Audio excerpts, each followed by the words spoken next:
కానీ దేవుడి కృప వల్ల పరిశుద్ధమైన అభిషేకాన్ని పొందుకున్న గురువు చెప్తున్న మాట అదేంటి అనంటే, ఇదిగో యేసు ప్రభువు వారి యొక్క కృపయు, తండ్రి దేవుడి యొక్క ప్రేమయు, పరిశుద్ధాత్మ సహవాసము మీతోనూ ఉండును కాక అన్నప్పుడు, మీతో ఉండును కాక అని అన్నప్పుడు మనం తిరిగి చెప్తూ ఉన్నాము గురువుకే. అదేంటంటే మీతోనూ ఉండునుగాక అని.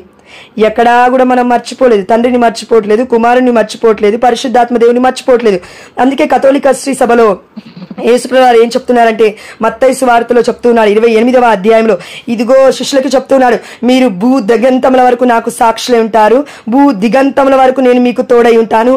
అయితే మీరు చేయాల్సిన పని ఏంటంటే కేవలం యేసు నామములో జ్ఞానస్నానం ఇస్తే సరిపోదు, పితా పుత్ర పరిశుద్ధాత్మ నామమున మీరు జ్ఞానస్నానం ఇవ్వాలి అని.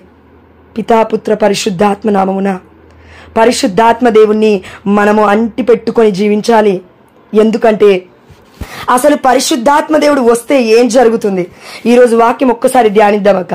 పరిశుద్ధాత్మ దేవుడు వస్తే ఏం జరుగుతుంది? ఎందుకంటే ఈ వాక్యము మనం ధ్యానించుకుంటే పరిశుద్ధాత్మని మనం అడగాలి అని పరిశుద్ధాత్మ దేవుడు మనకు ఒక ప్రేరేపణ కలిగిస్తాడు, మన హృదయంలో విత్తుతాడు, తప్పకుండా బీజాన్ని పెడతాడు. ఇదిగో అపోస్తుల కార్యములు 2వ అధ్యాయం మనం చూస్తూ ఉన్నాము. పెంతకోస్తు పండుగ రోజు వచ్చినప్పుడు వారందరూ ఒక చోట గుమిగూడి ఉండిరి. వారందరిలో యూనిటీ మనం చూస్తూ ఉన్నాము, ఐక్యతను మనం చూస్తూ ఉన్నాము. ఆ ఐక్యత ద్వారా ఏమవుతుంది అంటే, ఇదిగో పరిశుద్ధాత్మ దేవుడు దిగి వస్తాడు. యాక్చువల్గా ఇది వైస్ వర్సా జరుగుతుందక్క. ఎవరి జీవితాలైతే పరిశుద్ధాత్మతో ప్రేరేపింపబడి నడిపింపబడుతూ ఉన్నాయో వారికి అర్థమవుతుంది. అదేంటి అంటే, పరిశుద్ధాత్మ దేవుడు ఎక్కడుంటే అక్కడ ఐక్యత ఉంటుంది, ఎక్కడుంటే అక్కడ ప్రేమ ఉంటుంది, ఎక్కడుంటే అక్కడ శాంతి ఉంటుంది.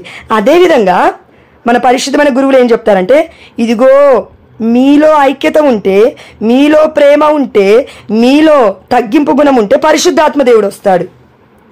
చూడండి, పరిశుద్ధమైన గ్రంథం మొత్తము తిరిగేసి చదివినా కూడా ఒకవేళ ఎంత ఏమంటారండి దాన్ని, స్పెషలిస్ట్ అయినప్పటికీ, ఎంత పెద్ద గురువు అయినప్పటికీ, కథోలిక శ్రీ సభ 2-3 శతాబ్దాల నుండి మనకి పరిశుద్ధాత్మ రాకడ గురించి బోధిస్తూ ఉంది. 2-3 శతాబ్దం అంటే యేసు ప్రభువు వారు చనిపోయిన నెక్స్ట్ సెంచరీలో. అయితే మీరు అపార్థం చేసుకోవద్దు, ప్రతిసారి కూడా మీరు అర్థం చేసుకోండి. ప్రాటెస్టెంట్స్ సంఘాలు వచ్చింది ఎప్పుడంటే, మనం ఈ 2000 సంవత్సరాలు 2025 నుంచి వెనక్కి వెళితే 500 సంవత్సరాల ముందు వచ్చింది. అంటే 1600-1500 సంవత్సరంలో క్రీస్తు శకంలో ప్రాటెస్టెంట్స్ ఈ యొక్క బైబిల్ వచ్చిందండి, 66 పుస్తకాలు అనేది. కానీ 2వ శతాబ్దము 3వ శతాబ్దం అంటే యేసు ప్రభువు మరణించింది మొదటి శతాబ్దం అనుకున్నా, అంటే 33 AD ఆఫ్టర్ క్రైస్ట్ అనుకుంటే, ఆఫ్టర్ డెత్ ఆఫ్ క్రైస్ట్ అనుకుంటే, ఇప్పటికీ ఆల్మోస్ట్ 1900 నుండి 2000 సంవత్సరాల నుండి పవిత్రాత్మ రాకడ పండుగ మనం కొనియాడుతూ ఉన్నాము. అయితే 500 సంవత్సరాల ముందు 600 సంవత్సరాల ముందు వచ్చిన బిడ్డలకి పవిత్రాత్మ రాకడ గొప్పతనం తెలియదంటే తెలుసు, అయినప్పటికీ పండుగలాగా కొనియాడరు. మీరు చూడండి, పండుగలాగా కొనియాడరు. కానీ దేవుడి కృప వల్ల వారు రోజు పరిశుద్ధాత్మని పొందుకోవడానికి బిడ్డలు ప్రయాసపడుతూనే ఉన్నాడు. మనలాగా నిద్రపోవట్లేరు. కంపారిజన్ చేసుకోవడం తప్పులేదు, మంచి క్రియలు నేర్చుకోవడానికి. వాళ్ళు ప్రాటెస్టెంటే అయ్యొచ్చు, వాళ్ళు అన్యుడే అయ్యి ఉండొచ్చు, ఇంకెవరైనా అయి ఉండొచ్చు, బట్ నువ్వే నేర్చుకుంటున్నావు. అయితే ఈరోజు ఇంకో గొప్ప వాక్యాన్ని కూడా దేవుడు చెప్పబోతున్నాడు. అదేంటో ఇంకొన్ని వాక్యాలు మనం ధ్యానిద్దాం. అందుకే మనందరికీ పరిశుద్ధాత్మ దేవుడు ఏదో ఇప్పుడిప్పుడే పండుగ కొనియాడట్లేమండి. మనము 2-3 శతాబ్దాల నుండి మనం కొనియాడుతున్నాం. అంటే 1900-1800 ఏళ్ల నుండి ఈ యొక్క పెంతకోస్తు పండుగని, పవిత్రాత్మ రాకని, ఇదిగో క్రీస్తు శ్రీసభ పుట్టిన రోజుని మనము కొనియాడుతూ ఉన్నాము. కథోలిక శ్రీసభ పుట్టినప్పుడు ఎంతమంది ఉన్నారంటే, ఇదిగో మరియ తల్లి మధ్యస్థ ప్రార్థనతో పాటు, ఇదిగో శిష్యులందరితో పాటు ఆ పై గదిలో, ఆ మేడ గదిలో ఎంతో మంది ప్రార్థిస్తూ ఉన్నారు. 120 మంది అని లిస్టు చెప్పబడుతూ ఉంది. 120 అంటే అర్థం ఏంటి అంటే, 12 మంది అపోస్తులు యేసు ప్రభువు వారు కట్టారు. ఇంటూ 10 వేసుకోండి, ఎంత అవుతుంది? 120 మంది శిష్యులు. 10 అనగా పరిపూర్ణమైన సంఖ్య, 12 అనగా యేసు ప్రభువు వారు ఎన్నుకున్న శిష్యులు, అపోస్తలులు. అపోస్తలత్వముపై 10 మందే కాదు, ఇంకా వేల మంది, లక్షల మంది, కోట్ల మంది రానున్న రోజులలో ఇదిగో యాడ్ అవుతారు అని అర్థము. 10 అంటే పరిపూర్ణమైన సంఖ్య, అందుకే 120 అయింది. 12 × 10 అంటే పరిశుద్ధాత్మ దేవుడు ఇది ప్రేరేపించాడు. ఇది నా నాలెడ్జ్ కాదండి. కాబట్టి దేవుడు చెప్తూ ఉన్నాడు, పరిపూర్ణంగా, పరిపూర్ణతలో కన్నతల్లి కథోలిక శ్రీ సభలో నువ్వు నేను జీవించకపోతే, ఈ కన్నతల్లి కథోలిక శ్రీ సభలో పుట్టకపోతే, పరిశుద్ధాత్మలో మనం నడిపింపకపోతే మన మన యొక్క పుట్టుకకి అర్థం లేదండి. ఎందుకంటే పరిశుద్ధాత్మ దేవుడు ఎప్పుడు పుట్టాడు, మనలో ఎప్పటి నుంచి అలానే ఉండిపోయాడు అని కన్నతల్లి కథోలిక శ్రీ సభ మాత్రమే చెప్తుంది. ఏ బిడ్డ చెప్పలేడు, ఈ సత్యాన్ని ఎవరూ ప్రకటించలేరు. కాబట్టి క్యాటగిజం ఆఫ్ ది క్యాథలిక్ చర్చ్లో అండి 1 కాదు 2 కాదు చాలా వాక్యాలు ఉన్నాయి. థియాలజీ క్లాస్కి వెళ్ళినప్పుడు మరి ఫాదర్లు ఎంతోమంది నాకేం చెప్పలేదండి, కానీ పరిశుద్ధాత్మ దేవుడిని నేను అడిగినప్పుడు చెప్తూ ఉన్నాడు. ఏమని అనంటే, వారికంటే ముందు నేనున్నాను. ఎవరికంటే ముందు? ప్రాటెస్టెంట్స్ వారి కంటే ముందు నేనున్నాను, వర్గాల కంటే ముందు నేను అన్నాను, వారు రాకముందే నేనున్నాను. ఎవరున్నారు?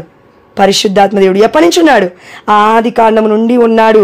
ఆది కాండం నుండే ఉన్నాడా అంటే లేదు, దేవుడి ప్రణాళికలో ఉన్నాడు.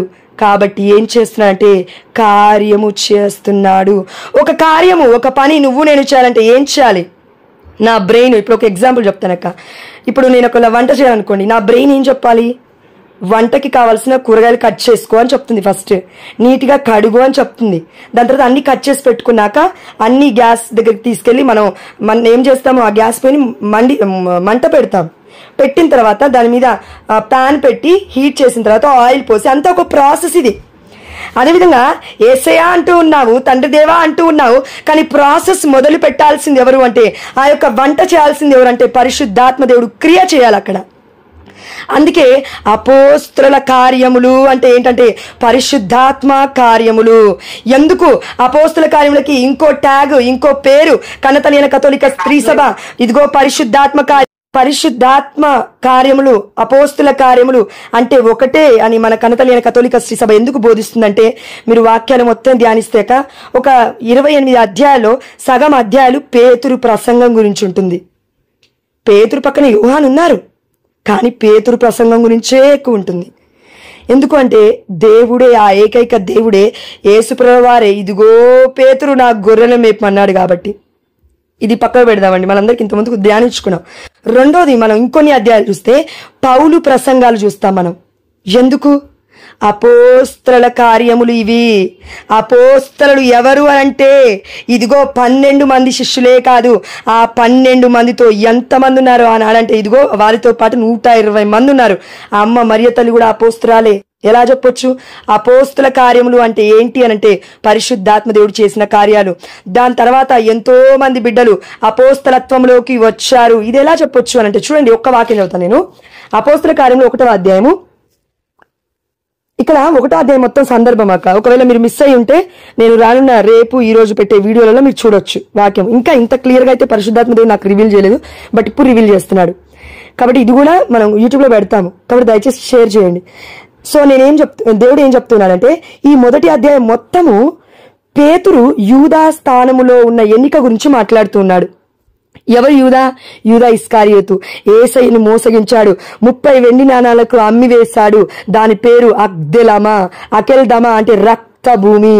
తినలేకపోయాడు, ఆ ఆస్తిని అనుభవించలేకపోయాడు. అయితే ఏం జరుగుతుందంటే పొట్ట పగిలి లోపల ఉన్న ప్రేవులని బయటపడి చనిపోయాడు తలక్రిందులుగా. చనిపోయినప్పుడు ఉరేసుకున్నప్పుడు కూడా ఇదిగో ఎలా చనిపోతున్నాడు? ఉరేసుకున్న వ్యక్తి ఉరేసుకున్నట్టే ఉండొచ్చుగా. ఏం జరుగుతుంది? పొట్ట పగిలి చనిపోతున్నాడు తలక్రిందులుగా. ఇదే తలక్రిందులుగా కొన్ని అధ్యాయాల తర్వాత చూస్తే పేతురు మరణించలేదా? యేసుప్రభువు శిలువ మీద ఎలా మరణించారు? చేతులు 2 ఇలా చాచి నిలువుగా శిలువ వేయబడ్డాడు. కానీ ఇదే మరణం తలకిందులుగా పేతురుకు కూడా వస్తుంది. అందుకే ప్రియమైన బిడ్డ, మంచి అని లేదు, చెడు అని లేదు, దేవుడికి ఏది వ్యత్యాసం లేదండి. దేవుడు ఎప్పుడు ఎక్కడ ఎలా ఎన్నుకుంటాడో, ఏ బిడ్డని ఎలా మారుస్తాడో మనకు అర్థం కాదు. అందుకే అయిపోయిన జీవితం గురించి ఆలోచించి ఆందోళన చెందడం కంటే జరగబోతున్న దినముల గురించి ఆనందించాలి మనము. నా జీవితం ఇలా ఉంది, అలా లేదు, పరిశుద్ధాత్మ దేవుడు లేడేమో, మన జీవిత క్రియలలో పరిశుద్ధాత్మ దేవుడు లేడేమో, ఇదిగో కల్పించుకోవడానికి మనం ప్రయత్నించలేదేమో. అయ్యా ఇదిగో నువ్వు పరిశుద్ధాత్మ కార్యము నువ్వు చేయి తండ్రి, నేను చెయ్యలేను. ఈ యొక్క ప్రయాణమైనా, ఈ ప్రయాస అయినా, దేవుడి పని అయినా, పరిచర్య అయినా, వాట్ ఎవర్ ఇట్ మేబీ, అది ఏదైనా, నీ కుటుంబ సమస్య అయినా కూడా, బిడ్డల చదువుల విషయంలో అయినా కూడా, జ్ఞానం అయినా కూడా, అది ఏదైనా కావచ్చండి. చిన్న విషయం కాంచి పెద్ద విషయం వరకు కూడా పరిశుద్ధాత్మ దేవుడు క్రియ చేయాలి. అయితే ఈ క్రియ దేవుడు ఏం చెప్తున్నాడు? అపోస్తల కార్యములు 1:8 అంటే పవిత్రాత్మ మీ పైకి వచ్చినప్పుడు మీరు శక్తిని పొందుకుంటారు. మరి శక్తి లేదా అపోస్తలకి? లేదనే చెప్తున్నాడు దేవుడు ఇక్కడ. క్లియర్గా వాక్యం ఉందండి. మీకు శక్తి లేదు, అయితే నేను చెప్పేంత వరకు మీరు యెరూషలేమును విడిచి వెళ్ళక నేను తెలియపరిచినట్టు నా తండ్రి చేసిన వాగ్దానము కొరకు మీరు వేచునండి. అయితే ఏమవుతుంది? వాగ్దానము నెరవేర్చినప్పుడు ప్రవచనము నెరవేర్పు జరుగుతుంది. ప్రభు చేసిన వాగ్దానం ఏంటంటే పరిశుద్ధాత్మ దేవుడు మీ మీదకి దిగి వస్తాడు అని. అది ఎక్కడ నెరవేరిందంటే అపోస్తల కార్యము 2వ అధ్యాయంలో పవిత్రాత్మ అక్కడ రానే వచ్చింది. అయితే మరి అపోస్తలత్వం గురించి ఎంత గొప్పగా దేవుడు వివరించాలంటే నేనైతే మెస్మరైజ్ అయిపోయానండి. పేతురుకి పరిశుద్ధాత్మ ప్రేరణ లేదు. అప్పటికి లేసి ఏమంటున్నాడు చూడండి, అక్కడ 14వ వచనంలో అపోస్తల కార్యం 1:14 వీరందరూ అంటే అప్పటికి 11 మంది శిష్యులు ఉన్నారా? అపోస్తలులు ఉన్నారు. ఎస్, అప్పటికి చనిపోయారు కదా యూదా ఇస్కారియోతు. ఎస్, వీరందరూ ఈ 11 మందితో పాటు వీరితో పాటు కొందరు స్త్రీలు యేసు తల్లియగు మరియమ్మయు ఆయన సోదరులను ఒక చోట చేరి ఎడతెగక ప్రార్థన చేస్తూ ఉన్నారు.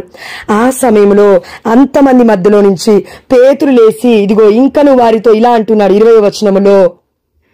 ఇదిగో ఇది మొత్తం చదివితే టైం పడుతుంది, నేను ఓవరాల్ గా చెప్తాను. అదేంటంటే ఇదిగో 24వ వచనం చూడండి. ఓ ప్రభువా, మీకు అందరి హృదయములు తెలియను, తన దారిన పోవుటకు యూదా వదిలిన ఈ పరిచర్యలోను అపోస్తలత్వములోను పాలు పొందుటకు వీరిద్దరిలో ఎవరిని మీరు ఎన్నుకుంటారో మాకు తెలియజేయండి. చూడండి, వాక్యం ఇక్కడ పరిశుద్ధాత్మ దేవుడు చెప్తున్నాడు చాలా క్లియర్ గా. ఓ ప్రభువా, మీకు అందరి హృదయములు తెలుసునయ్యా.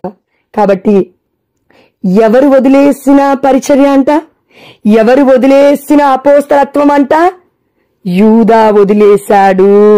ఇక్కడ దేవుడు ఎన్నుకోలేదు అని లేదండి. డైరెక్ట్ వాక్యం కరెక్ట్గా అర్థం చేసుకోవాలి మనం. దేవుడు ఎన్నిక గొప్పదే ఎప్పటికైనా సరే. వాడు అన్యుడా, లేదంటే క్రైస్తవుడా, కథోలికేతడా, whoever it may be, దేవుడి ఎన్నిక గొప్పది. కానీ ఎన్నుకున్న తర్వాత అతను చేయాల్సిన పని అతను చేయకుండా అతను ఉండాల్సిన అపోస్తలాన్ని తను అమ్ముకున్నాడు. డబ్బులకి అమ్ముడు పోయాడు యూదా. అయితే పాలు పొందుటకు ఏ పాలు పొందుకుటకని?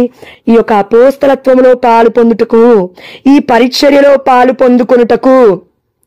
ఈ పరిచర్య ఎంత గొప్పదంటే, ఈ అపోస్తలత్వం ఎంత గొప్పదంటే, ఇదిగో వారు చనిపోయి హతసాక్షులుగా వేద సాక్షులుగా మిగిలినప్పటికీ 2000 సంవత్సరాల నుండి మన కన్న తల్లి అయిన కథోలిక శ్రీ సభ ఇదిగో అపోస్తల గురించి మాట్లాడుతుందంటే ఎంత గొప్ప విషయమో చూడండి అక్క. అంటే అదొక ధన్యత్వం. అపోస్తలత్వం అనేది ధన్యత్వం, పరిచర్య అనేది ధన్యత్వం. అది దేవుడు ఇవ్వాలి. కానీ పోగొట్టుకున్నాడు యూదా ఇస్కారియోతు దేవుణ్ణి మోసం చేయడం ద్వారా. అందుకే ఇప్పుడు 2 వ్యక్తులు వారు తీసుకొచ్చి దేవుడి ముందు పెట్టి చీట్ల పద్ధతి ద్వారా, చీట్ల పద్ధతి ఇప్పుడే జరగలేదు, ఇది పాత నిబంధన నుంచి కూడా యూదుల ఆచార ప్రకారం చీట్ల పద్ధతి ఉంది. ఆ చీట్లు వేసి అంటూ ఉన్నారు, ఇదిగో ఇందులో ఒకరిని ఎన్నుకో అయ్యా అనగానే అందులో మత్తీయ ఎన్నిక అయ్యాడు. అతను 11 మందితో అపోస్తులతో లెక్కింపబడెను అనింది 26వ వచనంలో. ఈ 12 మంది ద్వారా దేవుడు చూడండి, మొట్టమొదటిగా దేవుడు యూదాని ఎన్నుకున్నాడు 12 మందిలో. కానీ యూదా ఏం చేశాడు? దేవుని మోసం చేసి పక్కకి తప్పుకున్నాడు, అయిపోయింది. కానీ మీరు కరెక్ట్ గా ఆలోచిస్తే ఇప్పటి వరకు కూడా అపోస్తలత్వం అంటే కూడా ఐడియా లేని ఒక వ్యక్తి మత్తీయా గారిని దేవుడు ఎన్నుకుంటున్నాడు. అదే విధంగా ఈ 12వ వ్యక్తి ఏ విధంగా అయితే మత్తీయా వచ్చాడో అదే విధంగా మీరు కొన్ని అధ్యాయాల తర్వాత చూస్తే ఇదిగో 13వ వ్యక్తి ఎవరు వస్తున్నారు బలంగా అంటే ఇదిగో పౌలు గారు వస్తూ ఉన్నారు. పౌలు గారు కూడా అపోస్తలుడే. అందుకే అంటారు కదా పౌలు గారు, నేనును అపోస్తలుడనే, దేవుడి కృప చొప్పున నేను అపోస్తలుడనయ్యాను అని. అయితే ఈ అపోస్తలత్వం ఎలా వస్తుంది? శిష్యులు మన ఉన్నారు కదా, దేవుడిని చూసి ఉన్నవారు వాళ్ళందరూ కూడా, వీరందరూ ఎవరు ఈ అపోస్తలులు అంటే చూడండి 21వ వచనం చూడండి, 22వ వచనము. యోహాను బప్తిస్మము ఇచ్చినది మొదలుకొని యేసు ప్రభు పరలోకమును కొనిపోబడిన దినము వరకు ఆయన మన మధ్య సంచరించిన కాలమున మనతో ఉండిన వాడై ఉండవలను. వీళ్ళు మత్తీయాని ఇంకో వ్యక్తిని ఊరికే ఎన్నుకోలేదండి చీట్ల పద్ధతి ద్వారా. వారిద్దరూ కూడా ఇదిగో బప్తిస్మ యోహాను గారు జ్ఞానస్నానం ఇచ్చినప్పటి నుండి యేసు ప్రభువారు చనిపోయి పునరుత్థానుడై మోక్షారోహణుడు అయిపోతున్న సమయం వరకు ఇవన్నీ కల్లారా చూసి యేసు ప్రభువారిని ముట్టుకొని యేసు ప్రభువారిని స్పృశించి యేసు ప్రభువారి గురించి తెలుసుకొని ఏ బిడ్డలైతే వారితో ఉన్నారో అపోస్తులతో 11 మందితో ఉన్నారో అప్పటి వరకు వారిని అబ్జర్వ్ చేస్తున్నారో, అప్పటి వరకు వారిని చూస్తూ ఉన్నారో, పరిశీలిస్తున్నారో, ఇదిగో ఆ బిడ్డలో ఒక్కరిని నువ్వు ఎన్నుకోవాలయ్యా అని దేవుడి దగ్గరికి వచ్చి మొరపెడుతూ ఉన్నారు. వాళ్ళు ఇష్టం వచ్చినట్లుగా ఎన్నుకోలేదు. ఇప్పుడు ఇదే అపోస్తలులు ఎవరు అంటే మన కథోలిక శ్రీ సభలో పోప్ పేతురు మొట్టమొదటిగా, దాని తర్వాత పేతురు ఆ యొక్క పోపు అధికారం కింద ఉండి అభిషేకాన్ని పేతురు ద్వారా పోపు ద్వారా పొందుకొని ఏ బిడ్డలైతే అనాయింటింగ్ పొందుకొని ఉంటూ ఉన్నారో, ఇదిగో పేతురు అయినా పౌలు గారైనా ఇంకెవరైనా వెళ్లి ప్రార్థిస్తున్న సమయంలో వారి మీద చేతి నుంచి ప్రార్థించిరి, అయితే వారు పరిశుద్ధాత్మ శక్తిని పొందుకుంటున్నారు అని వాక్యం సెలవిస్తుంది. అంటే మన యేసయ్యనే కాదు, ఇదిగో అదే విధంగా దాని తర్వాత దేవుడిచ్చిన బాధ్యతను నెరవేరుస్తున్న పేతురు గారు, అదేవిధంగా అందులో ఉన్న 12 మంది అపోస్తులు ఎక్కడికి వెళ్ళినా కూడా వారు చేతులు పెట్టి ప్రార్థిస్తుంటే పరిశుద్ధాత్మ దేవుడు ఆ స్థలంలో దిగి వస్తూ ఉన్నాడంటే దానికి అర్థము అపోస్తలత్వంలో మనం ఉండాలి అని అర్థం.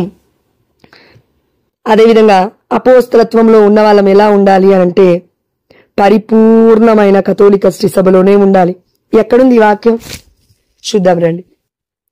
అపోస్తల కార్యములు 2వ అధ్యాయం.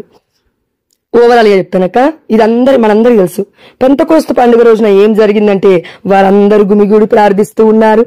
ఆ సమయంలో వేగముగా వీచు బలమైన గాలి, ఒక ధ్వని ఆకాశం నుండి అకస్మాత్తుగా వారు కూర్చుండి ఉండిన ఇల్లంతా నిండిపోయింది.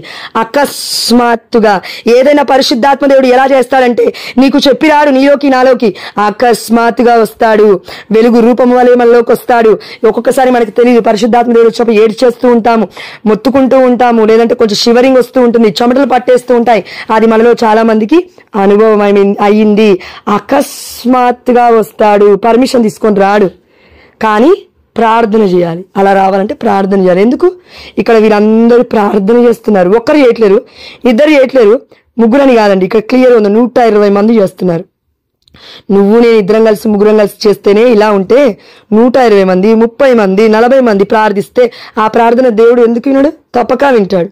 వినట్లేడంటే పరిశుద్ధాత్మ దేవుడి ప్రభావము చేత మనం నడిపించబడట్లేము, ఇంకను చల్లారిపోతున్నాం మనం. అందుకే 1 తెస్సలోనిక 5వ అధ్యాయం 6వ వచనంలో అనుకుంటానక్క ఇలా అంటూ ఉన్నాడు దేవుడు, మీరు పరిశుద్ధాత్మను ఆర్పకండి, మీరు ఎల్లవేళలా ప్రార్థించండి, అదేవిధంగా ఆనందించండి. సింపుల్. ప్రార్థించండి, పరిశుద్ధాత్మను ఆరిపేయకండి, ఆనందించండి. మనలో వాక్యం చెప్పాలి, ప్రార్థన చేయాలి, పాట పాడాలి.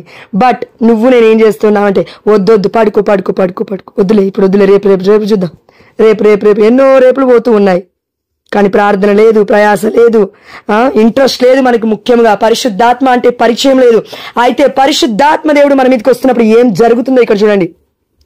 3వ వచనం. అప్పుడు అగ్ని జ్వాలలు నాలుకల వలె విభాగింపబడి అక్కడ ఉన్న ఒక్కొక్కరి మీద నిల్చుట వారికి కనబడేను. దేవుడి ఆత్మ ఒక్కటే కాబట్టి జ్వాలలుగా విభాగింపబడుతుంది. 10 ఆత్మలు కాదు, 100 ఆత్మలు కాదు. దెయ్యాల్లాగా ఆనాడు పందుల సమూహంకి వెళ్ళి 2000 ఆత్మలు ఒక వ్యక్తిని విడిచిపోయి ఏ విధంగా అయితే పందులలోకి దూరి ఆ యొక్క నీటిలో పడి చచ్చిపోయాలి, అలా 2000 ఆత్మలు ఉండవండి. దేవుడు ఒకే ఆత్మ, ఒకే స్వభావం. అందుకే తండ్రి కుమార పరిశుద్ధాత్మ ముగ్గురు ఒకరే అని ఎందుకంటుంది మన కథోలిక సిస్టమ్? ఒకే స్వభావం. 2000 ఆత్మలాగా దేవుడు చేయడు, అందులోనే అన్నీ ఉంటాయి, ఆత్మఫలాలు, ఆత్మవరాలు. కాబట్టి అగ్ని జ్వాలలు నాలుకల వలె విభాగింపబడి అక్కడ ఉన్న ప్రతి ఒక్కరి మీద కనబడుతూ ఉంది అని. ఇక్కడ పరిశుద్ధాత్మదేవుడు ఏ రూపంలో ఉన్నాడు? అగ్ని రూపంలో ఉన్నాడు. అంతకంటే ముందు ఏ రూపంలో వచ్చాడు? ఆ ఇంటిలోకి, ఆ రూమ్ లోకి వేగముగా వీచు బలమైన గాలి వంటి ధ్వని, బలమైన గాలి, ఒక గొప్ప ధ్వని, అదేవిధంగా అగ్ని జ్వాలలు. పరిశుద్ధాత్మ దేవుడు వారి మీదికి రావడానికి 3 రూపాలను ఎంచుకున్నాడు.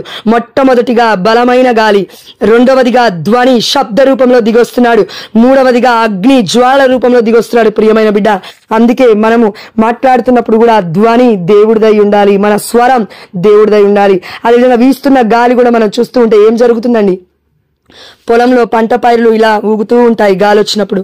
మనము కూడా ఒకే దగ్గర కాన్స్టెంట్ గా మరి కూర్చోకుండా బొమ్మలాగా విగ్రహంలాగా కదలాలి. Move hearts on fire, feet on the move. దేనికోసం పరిచర్య ఆపకూడదు, దేవుడి కోసం పరిగెట్టగలగాలి. ప్రియమైన బిడ్డ, పరిశుద్ధాత్మ దేవుడు ఉంటేనే ఇది సాధ్యము. ఏ మానవుడికి కూడా ఇది సాధ్యం అవ్వదు. అందుకే ఇదిగో చూడండి 4వ వర్షం. మనం ఎక్కడున్నాం? కథోలిక శ్రీ సభలో ఎందుకు ఉండాలి? అవునా? ఎస్, ఇక్కడికి వచ్చాం చూడండి. వారందరూ పవిత్రాత్మతో నింపబడిరి. ఎవరందరూ? ఇప్పటి వరకు ప్రార్థిస్తున్న వారందరూ కూడా. అప్పుడు పవిత్రాత్మ వారికి వాక్ శక్తిని అనుగ్రహించిన కొలది వారు అన్య భాషలలో మాట్లాడేది. ఇక్కడ 2 విషయాలు ఉన్నాయి, కరెక్ట్ గా అబ్జర్వ్ చేయండి. ఇది తెలుసుకుంటేనే మనకు ఒక క్లారిటీ ఉంది పరిశుద్ధాత్మ దేవుడి మీద. అంటే కృప చొప్పున దేవుడు ఇస్తున్నాడు. అదేంటంటే మనం పవిత్రాత్మతో నింపబడితే ఏం జరుగుతుంది? అప్పుడు పవిత్రాత్మ వారికి వాక్ శక్తిని అనుగ్రహించిన కొలది. పరిశుద్ధాత్మ దేవుడు నీకు నాకు ఏమి ఇవ్వాలనుకుంటాడో అది ఇస్తాడు. దాన్ని మనం ఉపయోగించుకోవాలి. నిద్రపోవద్దు. నిద్రపో ఇది నా వల్ల కాదు అని అనొద్దు. అది నీకు పాట అయినా, మన దేవుడి సాంగ్స్ పైన, ఇంకా ఏదైనా మ్యూజిక్ క్లాసెస్ అయినా, మ్యూజిక్ ప్లే చేయడం అయినా, what ever it may B, వాక్య పరిచర్య అయినా, ప్రవచనపరమైన, ఇంకా అది ఏదైనా కూడా వాక్ శక్తిని, వాక్ అంటే మన నోటి నుండి వెలువడే శక్తి పరిశుద్ధాత్మ దేవుడు ఇస్తాడు ఆ వాక్యానికి. అది మన శక్తి అంటే పనిచేయదండి. దేవుడి యొక్క వాక్యానికి శక్తి ఉంటుంది. పరిశుద్ధాత్మ దేవుడు అనుగ్రహించిన కొలది. ఇది అర్థమైందా? పరిశుద్ధాత్మ దేవుడు మనలో ఉండాలి, మనం మాట్లాడగలుగుతాము, ధైర్యముగా ఉంటాము. ఇక్కడ శిష్యులు కూడా ధైర్యముగా ప్రసంగిస్తూ ఉన్నారంట. వాక్ శక్తిని దేవుడిచ్చాడు. అప్పటి వరకు పేతురు అంత గట్టిగా మాట్లాడలేకపోయాడు, భయముతో ఉన్నారు అందరూ కూడా. కానీ బయటికి వచ్చి వాక్ శక్తిని పొందుకున్నాడు కాబట్టి మాట్లాడుతున్నాడు. అయితే 2వది అన్య భాషలలో మాట్లాడసాగిరి. అన్య భాషలు అంటే చాలా మంది తప్పుగా అనుకుంటున్నారు. అదేంటంటే అన్య భాషలు అంటే గిఫ్ట్ ఆఫ్ టంగ్స్ అని. చూడండి, అన్య భాష అనేక భాషలు. ఇంగ్లీష్ బైబిల్లో ఏముంటుందంటే ఇన్ డిఫరెంట్ లాంగ్వేజెస్. అన్య భాష అంటే ఇన్ డిఫరెంట్ లాంగ్వేజెస్, ఒక్కొక్కరు ఒక్కొక్క భాష అని అర్థం అక్క. అంటే ఇక్కడ మీరు కరెక్ట్ గా అబ్జర్వ్ చేస్తే వాక్యము 5వ వచనం చూడండి. ఈ అన్య భాష మనకు అర్థం కావాలంటే 5వ వచనం దగ్గరికి మనం రావాలి. భూలోకంలోని ప్రతి దేశము నుండి వచ్చిన దైవ భక్తులకు యూదులు యెరూషలేములో నివసించుచుండిరి. ఎక్కడ నివసిస్తున్నారంట? భూలోకములో ఉన్న ప్రతి వ్యక్తి కూడా యెరూషలేముకు వచ్చి అక్కడ పండుగకి, పెంతెకోస్తు పండుగకి వచ్చి ఇది వచ్చిన తర్వాత అక్కడ వాళ్ళందరూ గుమిగూడిన తర్వాత ఇదిగో ఆ యొక్క డోర్లని ఓపెన్ అయ్యాయి. వాక్ శక్తితో వాళ్ళు మాట్లాడుతున్నారు, పలుకుతున్నారు. 120 మంది శిష్యులు ఒకేసారి మాట్లాడితే ఎలా ఉంటుందంటే ధ్వని ధ్వని ధ్వని వస్తుంది, భూకంపమే ఏర్పడుతుంది. అందుకే పరిశుద్ధాత్మ దేవుడి యొక్క ప్రభావం మొత్తం బయటికి స్ప్రెడ్ అవుతున్న ఈ సమయంలో వారందరూ అక్కడికి వచ్చి చూస్తున్నారు. వీరేం బయటకు వెళ్ళట్లేరు, వారందరూ అక్కడికి వచ్చి చూస్తున్నారు. ఏంటి ఈ సౌండ్లు, ఏంటి యొక్క ఏమంటారు, ఏంటి ఈ ధ్వని, ఏంటి ఇంత శక్తి అని చూస్తున్నారు. వాళ్ళు ఏం మాట్లాడుతున్నారు అని చూస్తూ ఉన్న సమయంలో, అన్య భాషల్లో మాట్లాడుతున్న ఈ సమయంలో వారికి ఏమర్థమైందంటే, ఇది అర్థం చేసుకోవాలి మనం. భూలోకంలోని ప్రతి దేశము నుండి ఒక వ్యక్తి వచ్చాడు. చూడండి, భూలోకంలో ప్రతి దేశం అంటే ఒక దేశంలో కొన్ని భాషలు ఉంటాయి. ప్రతి ప్రదేశానికి ఒక భాష ఉంటుంది, ఒక దేశానికి భాష ఉంటుంది. లేదంటే ఒకే దేశంలో 3 భాషలు ఉంటాయి. ఫర్ ఎగ్జాంపుల్ ఇండియా తీసుకుందాం, ఎక్కువగా తెలుగు మన మదర్ టంగ్, అదేవిధంగా ఇంగ్లీష్ ఉంటుంది, హిందీ ఉంటుంది, అవునా? ఎస్, ఈ 3 ఎక్కువగా ఉంటాయి. కాబట్టి ఈ 3 భాషలు మన ఇండియాలో అందరికీ తెలుసు, మాక్సిమం చాలా ఎక్కువ మందికి తెలుసు. అట్లా ఇంకొకటి మన అమెరికా తీసుకుందాం, ఇంగ్లీష్ ఎక్కువగా తెలుసు. అక్కడ ఎవరైనా ఇంకా బయట వాళ్ళు ఎవరైనా వచ్చి ఉంటే, మన కెనడా ఉన్న వాళ్ళు ఉన్నారు, ఆస్ట్రేలియా ఉన్న వాళ్ళు, ఏదైనా ఇంకా వేరే లాంగ్వేజ్ ఉంటే అక్కడ ఉన్న వాళ్ళు ఉన్నారు అనుకున్నారు. ఇప్పుడు మనం అందరం వెళ్ళి యెరూషలేములో ఉన్నాం అనుకుందాం. ఇప్పుడు అపోస్తలులు మాట్లాడుతుంది ఒకే భాషలో, కానీ వారికి ఎలా వినబడుతుందంటే చూడండి, ఆ శబ్దము విని జనసమూహము అక్కడికి వచ్చెను. అప్పుడు ఆ యూదులలో ప్రతి వ్యక్తియు ఆ విశ్వాసులు, అంటే ఇక్కడ ఉన్న 120 మంది శిష్యులు ఏదైతే మాట్లాడుతున్నారో టంగ్స్ కాదు, వాక్ శక్తిని పొందుకొని అన్య భాషలలో మాట్లాడుతున్నారో, దాని తర్వాత ఆ విశ్వాసులు తమ సొంత భాషలలో మాట్లాడుట విని కలవరపడెను. మామూలుగా మనం అందరము ఎవరైనా గిఫ్ట్ ఆఫ్ టంగ్స్ అంటే తెలుగులో దేవదూతల లాంగ్వేజ్ అంటే, ఇప్పుడు మనకి నిర్మలక్కకుంది, ఇంకా కొంతమందికి ఉంటుంది కదా గిఫ్ట్ ఆఫ్ టంగ్స్, దేవుడు కృపాలి. అలా మాట్లాడే వారిని మనం చూసి యాక్చువల్లీ వాళ్ళకు కూడా అర్థం కాదంట ఆ భాష, దేవదూతల లాంగ్వేజ్. ఎవరైతే మాట్లాడుతున్న వాళ్ళకు కూడా అర్థం కాదంట, యూతలో ఉన్న వారికి కూడా అర్థం కాదు. అది ఏ లాంగ్వేజ్ అంటే, ఏ భాష అంటే దేవదూతల భాష అది. కానీ ఇక్కడ వాక్యం చూడండి, ఆ విశ్వాసులు తమ సొంత భాషలో మాట్లాడుట విని కలవరపడెను. 7వ వచనము, వారు విస్మయముంది ఆశ్చర్యముతో ఇట్లు మాట్లాడుచున్న వీరందరూ గలిలయులు కారా? ఇదేమి వీరు మాట్లాడున్నది మనమందరము మన సొంత భాషలో వినుచున్నామేమి. ఇది అర్థం కావాలి. వాళ్ళకి అర్థం కావట్లేదని చెప్తూ ఉన్నారు. దాని తర్వాత ఏమంటున్నారు, మన సొంత భాషలలో ఆ భాషని మనం వింటున్నాము. ఫర్ ఎగ్జాంపుల్, ఇప్పుడు నువ్వు ఉన్నావు అక్క, నీకు తెలుగు వచ్చు, నాకు తెలుగు రాదు, కానీ నువ్వు మాట్లాడేది వాక్శక్తిని పరిశుద్ధాత్మని పొందుకొని నువ్వు మాట్లాడుతున్న తెలుగు భాష నాకు ఇంగ్లీష్ ట్రాన్స్లేషన్లోకి మారి నాకు వినబడుతుంది. కానీ నువ్వు మాట్లాడేది తెలుగే, కానీ నాకు ఇంగ్లీష్ లాగా అర్థమవుతుంది. నాకు ఇంగ్లీష్ మాత్రమే వచ్చు కాబట్టి పరిశుద్ధాత్మ దేవుడు ఇంటర్సీడ్ చేస్తున్నాడు, అంటే అలా ట్రాన్స్లేట్ చేస్తున్నాడు మధ్యలో ఉండి. తర్జుమా, ట్రాన్స్లేట్ అంటే తర్జుమా. ఇప్పుడు మన ముత్తంగి చర్చిలో ఉన్నారు, అక్క వాళ్ళు లేరా? అక్క వాళ్ళు ఏం చేస్తారు, సిల్లు ఫాదర్ ఇంగ్లీష్లో చెప్తుంటే అక్క తెలుగులో చెప్తుంది, సిల్లు ఫాదర్ తెలుగులో చెప్తే అక్క ఇంగ్లీష్లో చెప్తుంది. ఎందుకంటే అక్కడ ఉన్న వాళ్ళందరికీ అర్థం కావాలి. బట్ అక్కడ అలా లేదు, సిచ్యువేషన్ అలా లేదు. వారు ఒకటే మాట్లాడుతున్నారు. వారికి వచ్చిన భాష ఏంటి? అపోస్తులకి అరామిక్ లేదంటే హిబ్రూ అయి ఉండాలి, లేదంటే గ్రీక్ అయి ఉండాలి. మాక్సిమం అరామిక్ లేదంటే గ్రీక్ అయి ఉండాలి. ఎందుకు? పాత నిబంధన మొత్తం హిబ్రూ, కొత్త నిబంధన మొత్తం గ్రీక్ అండ్ అరామిక్. అరామిక్ ఎందుకు అని చెప్తున్నా అంటే పాత నిబంధనలో కూడా దానియేలు గ్రంథం అరామిక్ లో ఉందంట, చరిత్ర చెప్తుంది. కానీ అరామిక్ అని ఎందుకని అంటే యేసుప్రభువు వారి యొక్క లాంగ్వేజ్ భాష అరామిక్. అయితే వీళ్ళు మాట్లాడేది అరామిక్ లాంగ్వేజ్ అయితే, గ్రీక్ లాంగ్వేజ్ అయితే, హిబ్రూ లాంగ్వేజ్ అయితే, మరి పలు దేశాల నుండి రాష్ట్రాల నుంచి వచ్చిన వాళ్ళందరికీ అప్పటికి ఇంగ్లీష్ తెలియాలంటే తెలుసు. చాలా మందికి ఎన్నో లాంగ్వేజ్, ఎన్నో భాషలు ఉన్నాయి.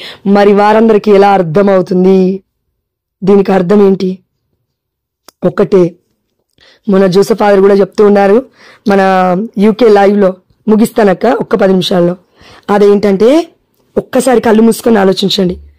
కన్న తల్లి అయిన కథోలిక శ్రీ సభలో దివ్య బలి పూజ తెలుగులో అవ్వని, ఇంగ్లీష్లో అవ్వని, కన్నడలో అవ్వని, మరాఠీలో అవ్వని, తమిళియన్ అవ్వని, తమిళ్ లాంగ్వేజ్ అవ్వని, ఇంకా అది ఏ భాష అయినా ఒకే విధానం దివ్య బలి పూజ.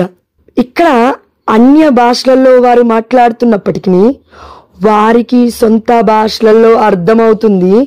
వారు మాట్లాడేదంతా కూడా మనందరికీ కూడా మన సొంత భాషలో మనం వినగలుగుతున్నాం. మన సొంత భాష అంటే ఫాదర్, ఇప్పుడు నేను వెళ్తాను, నాకు ఇంగ్లీష్ అంతగా రాదు, ఫాదర్ ఇంగ్లీష్ మాస్ సెలబ్రేట్ చేస్తాడు, కానీ నాకెప్పుడు దివ్య ప్రసాదం తీసుకోవాలో తెలుసు, ఎప్పుడు పీస్ బి విత్ యూ, మీకు శాంతి కలుగు గాక, మీకు సమాధానం కలుగు గాక అనాలో తెలుసు, ప్రవేశ గీతం ఎప్పుడు పాడాలో తెలుసు, పశ్చాత్తాప గీతం ఎప్పుడు పాడాలో తెలుసు, అదేవిధంగా ముగింపు గీతం ఎప్పుడు పాడాలో తెలుసు, గ్లోరియా మధ్యలో మహిమ గీతం ఎప్పుడు పాడాలో తెలుసు. ఇంగ్లీష్ రానప్పటికీ కూడా, అంటే ప్రపంచవ్యాప్తంగా భూలోకములోని ప్రతి దేశము నుండి వచ్చిన దైవ భక్తులకు యూదులు యెరూషలేములో నివసించుచుండ్రి. వారందరికీ అర్థమవుతుంది.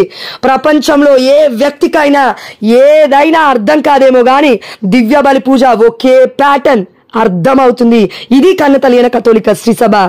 ఒకవేళ నువ్వు నేను ప్రాటెస్టెంట్ సహోదరు మన దగ్గరికి వెళ్ళి ఎలా చేస్తారు ఆరాధన అంటే మాకు ఇష్టం వచ్చినట్టు చేస్తాము. మధ్యలో పాట పాడతామా, మధ్యలో డాన్స్లు వేస్తామా, మధ్యలో క్లాప్స్ కొడతామా, లేదంటే మ్యూజిక్ ప్లే చేస్తామా, అది మా ఇష్టం. అసలు కరెక్ట్ గా చెప్పాలంటే అది ఆరాధన కాదు, కేవలం స్తుతి ప్రార్థన. నువ్వు నేనున్నాం ఇంట్లో, లేదంటే ముగ్గురున్నాం, నలుగురున్నాం, కూర్చో, మోకరించు, ప్రార్థన చేయి, పరిశుద్ధాత్మ దేవుడిని అడుగు, పాటలు వాడు, పరిశుద్ధాత్మ దేవుడు దిగిరాట్లేడా? ఆ సంఘాలు మరి ఆ వర్గాలలో కూడా దిగొస్తాడు కదా. పరిశుద్ధాత్మ దేవుడు ఎందుకు దిగిరాడమ్మా? వస్తాడు. నువ్వు ఎక్కడైనా ఇద్దరు ముగ్గురు లేక కూడి ప్రార్థిస్తుంటే ఎక్కడైనా వస్తాడు దేవుడు. ఎందుకంటే వాగ్దానం చేశాడు, ప్రేమ బిడ్డ నేను దిగొస్తాను ఇద్దరు లేక ముగ్గురు కూడిన చోట. అలా అని ఇదిగో పేతురికి లోబడకుండా లేరు అపోస్తులందరూ. ఎక్కడుంది అది? అపోస్తుల కార్యములు 2వ అధ్యాయం 14వ వచనం చూడండి. పేతురు ప్రసంగం దగ్గర చూడండి. అప్పుడు పేతురు ఆ 11 అపోస్తులతో లేచి నిలుచుండి ఆ ప్రజ సమూహమును ఉద్దేశించి బిగ్గరుగా ఇట్లు చెప్పనారంభించను. యూదయా జనులారా, యెరూషలేములో నివసించుచున్న సమస్త జనులారా, నేను చెప్పుచున్న దానిని మీరు చెవి యొగ్గి ఆలకింపుడు. మీరు అనుకొనిచున్నట్లు ఇప్పుడు ఉదయం 9 గంటల సమయమే కదా, మేము మద్యపానము చేసి మాట్లాడుటలేదు. దివ్యబలి పూజలో గురువులు తాగుతుంది మద్యపానం కాదు, అది యేసు ప్రభువు వారి యొక్క శరీర రక్తాన్ని వారు తాగుతున్నారు. మన ప్రొటెస్టెంట్ సంఘాలలో ఇష్టం వచ్చినట్లుగా వైన్ షాప్లకి వెళ్ళి నువ్వు బాటిల్ తెచ్చుకున్నట్టుగా వెళ్ళి నువ్వు అప్పాన్ని తీసుకొస్తే, రొట్టెని తెచ్చుకుంటే, లేదంటే దేవుడు రక్తాన్ని తెచ్చుకుంటే దేవుడు పిచ్చోడా? దేవుడు తెలీదా ఏం పెట్టాడు బైబిల్లో? నువ్వు దేనికి విధేయత చూపిస్తున్నావు? అందుకే అన్య భాషలంటే ఇక్కడ గిఫ్ట్ ఆఫ్ టంగ్స్ కాదు, దేవదూతల లాంగ్వేజ్ కాదు, వాళ్ళు మాట్లాడుతున్నది ఇదిగో వారందరికీ అర్థమవుతుంది. అందుకే నువ్వు ఎలాంటి దేశానికి వెళ్ళినా, దేశాలు రాష్ట్రాలు దాటినా దివ్య బలి పూజ నీకు నాకు ఈజీగా అర్థమవుతుంది. If you are a Catholic, నువ్వు కథోలిక శ్రీ సభలో ఉండి అర్థమైతే తప్పక అర్థమవుతుంది. లేకుండా అప్పటికప్పుడే పుట్టుకొచ్చిన సంఘాలు లేదంటే వర్గాలు అంటే కొంచెం కష్టమే, ప్రాక్టీస్ కావాలి. అందుకే దేవుడికి కథోలిక శ్రీ సభ గురించి చెప్తున్నాడు అక్క. ఇది మనం అర్థం చేసుకోవాలి. నేను మొట్టమొదటిగా చెప్పినప్పుడు ప్రాటెస్టెంట్స్ ని కూడా సపోర్ట్ చేశాను, అది పట్టించుకోరు. ఇప్పుడు ఏదైనా నెగిటివ్ గా మాట్లాడితే ఇది పట్టుకొని లాగుతారు, ఈమె ఇలా అన్నది ఆమె అలా. లేదు, వాక్యం ఏముందో నేను అదే చెప్తున్నాను. నువ్వెక్కడ ఎప్పుడు ఎలా ఉదాహరణ తీసుకోవాలో అలా ఉదాహరణ తీసుకోవాలి. కానీ వీలున్నవాడు వినుగాక, విన్నదాన్ని విని విని విని విని విని విని ఉంటే అప్పుడు నువ్వేమవుతావంటే ఏది వింటున్నావో దానికి అట్రాక్ట్ అవుతావు, ఏది వింటున్నావో దానికి లోబడిపోతావు, ఏది వింటున్నావో అది అసత్యమైన సత్యమైన వాక్యమే. ఇది ఎవరు చెప్పారు? జోష చెప్పింది ప్రాటెస్టెంట్ వాక్యం వినొద్దని. ఎవరండి ఆమెకు చెప్పింది? వీళ్ళు మాట్లాడుతుంటే అద్భుతాలు అవుతున్నాయి. దేవుడు అన్నాడు, అద్భుతాల కోసం పరిగెడతావా? అద్భుతమైన పరిశుద్ధాత్మని పొందుకొని దేవుడు చెప్పిన నిజమైన విధేయత కలిగిన కథోలిక శ్రీ సభలో ఉండి దివ్య బలి పూజలో Christ mass, it's adoring God, దేవుని నిజంగా ఆరాధించడం అంటే ఒక్కటే. అదేంటి అనంటే ఇదిగో ఆరాధన ఎలా జరుగుతుందంట పరలోకములో, గొర్రె పిల్ల విందుకు ఇదిగో పిలువబడిన వారందరూ ధన్యులు. దర్శన గ్రంథం 19వ అధ్యాయం అనుకుంటా అక్క, చదువుతాను అది కూడా, ఎందుకంటే క్లారిటీ ఉండాలి కదా మనకి. మళ్ళీ లేని మాట చెప్తున్నాను కూడా తప్పుగా ఉంటుంది, వద్దు. దర్శన గ్రంథము 19వ అధ్యాయము గొర్రెపిల్ల వివాహ మహోత్సవములో 9వ వచనము. అప్పుడు ఆ దేవదూత గొర్రె పిల్ల పెళ్లి విందునకు ఆహ్వానింపబడిన వారు ధన్యులు అని వ్రాయము అని నాతో చెప్పెను. ఇవి దేవుని సత్యమగు పలుకులు అనియు ఆ దేవదూత నాతో వచించెను. దేవదూత చెప్తుందమ్మా పరలోక రాజ్యంలో, ఏ వ్యక్తి చెప్పట్లేడు ఇప్పుడు ఈ వాక్యము. గొర్రె పిల్ల విందుకు ఆహ్వానింపబడిన వారు ధన్యులు. నువ్వు ధన్యత్వమైన జీవితాన్ని జీవించాలని ఆశపడుతున్నావా? చూడక నన్ను విశ్వసించు వారు ధన్యులు. అయితే ఎక్కడ చూస్తున్నావు యేసయ్యని? దివ్య మందసములో చూడు. ఇప్పుడు ఎక్కడ ఉన్నాడు యేసయ్య? కనబడు. ఒక వ్యక్తిలో చూడాలి, లేదంటే దివ్య మందసం దగ్గరికి నువ్వు వెళ్ళాలి. అందుకే కథోలిక శ్రీ సభకి మనం ఎందుకు వెళ్ళాలి అంటే, దేవాలయానికే, దేవుడి ఆలయానికే నువ్వు నేను ఎందుకు వెళ్ళాలంటే అక్కడ దివ్య మందసం ఉంది. ప్రియమైన బిడ్డ, దివ్య మందసం ఎక్కడ కనబడుతుంది అంటే దర్శన గ్రంథంలో కనబడుతుంది. ఇదిగో దేవాలయము తెరవబడెను. ఇదిగో 12వ అధ్యాయము దర్శన గ్రంథము. ఇదిగో సూర్యుడే ఆమె వస్త్రములు, చంద్రుడే ఆమె పాదముల క్రింద ఉండెను. 12 నక్షత్రము గల కిరీటము ఆమె తలపై ఉండెను. 12 అనగా అపోస్తలత్వము.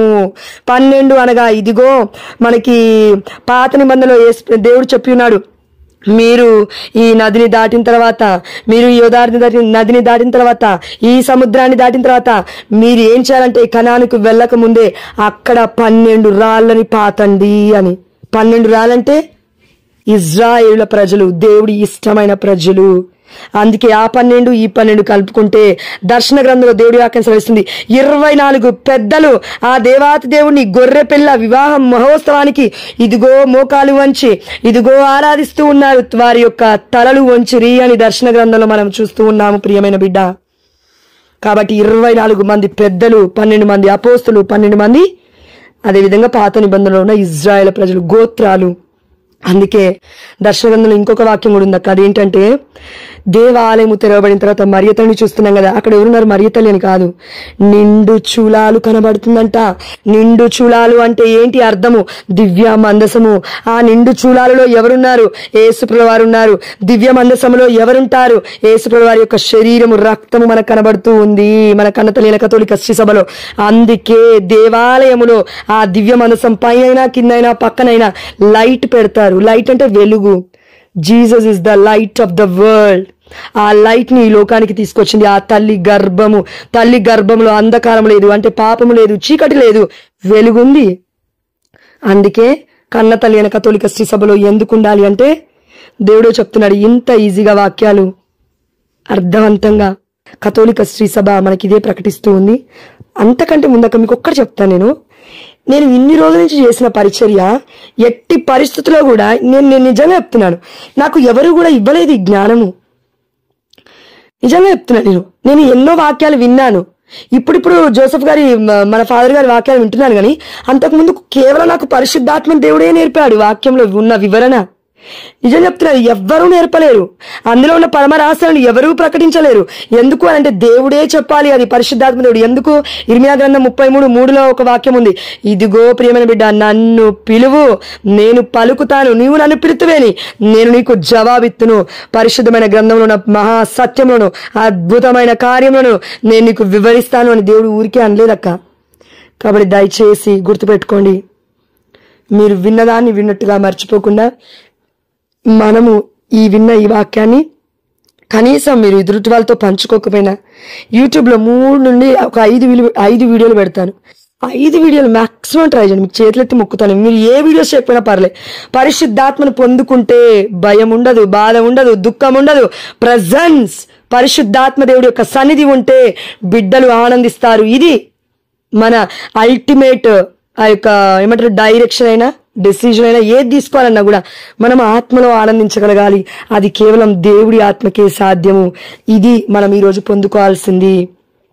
మరి ఎందుకు పొందుకోవాలి? పెంతెకోస్తు పండుగ 2వ శతాబ్దం నుండి ఉంది కదా, ఇప్పుడే ఎందుకు పొందుకోవాలంటే కోల్పోయాము, మన పాప జీవితం కోల్పోతున్నాము, మన ఆలోచనలు కోల్పోతూ ఉన్నాము, అతిక్రమాల వల్ల పరిశుద్ధాత్మ దేవుని కోల్పోతూ ఉన్నాము, ఇదిగో వారిని వీరి దూషించడం వల్ల కోల్పోతూ ఉన్నాము, బైబిల్కి విరుద్ధంగా బ్రతికి కోల్పోతూ ఉన్నాము.